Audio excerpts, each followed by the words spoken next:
All right, so this is non-HDR, just 5.7K, 30 frames per second, which seems to be the recommended um, resolution to shoot in. I was shooting in 4K 60 frames per second, but seeing as I'm not very thrilled with the output quality, now I'm going back and I'm going to rewatch some of the people that reviewed this camera and try to understand, because their footage looked pretty good and some of it was 360. So now I just need to understand what the heck were they doing that I'm not, because I'm using all their tools. I want to be able to put multiple clips together. That's why I want to use DaVinci. And I can also I can do a lot of audio post-processing. There's a lot of reasons that I want to be able to finish these files off in DaVinci.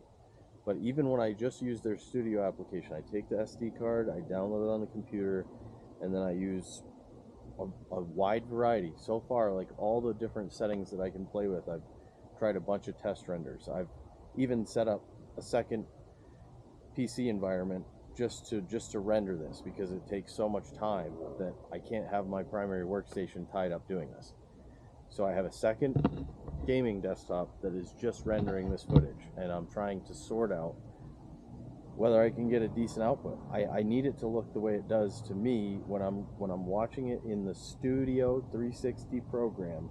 It looks fantastic, and I'm thrilled with it. I'm thrilled with the quality. I just cannot get that quality to export, let alone upload to YouTube. So I've already got a huge quality loss issue with just one step, and we aren't even putting it on YouTube yet. I do have a couple videos uploading just to see what they're going to look like on YouTube, but the file sizes are so large that they're still in progress.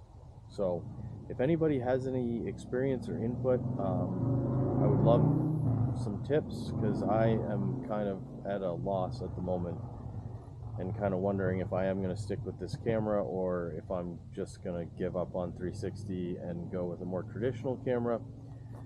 I also may start to, I'll reframe a video, I guess, and see what the output of a directional export looks like, even though that's not really why I bought this camera. It is nice to not have to worry about what direction it's facing, and be able to orient the view in post-processing. So who knows, I just wanted to have a nice little bitch session. So thanks for listening, and I'll see you in the next one.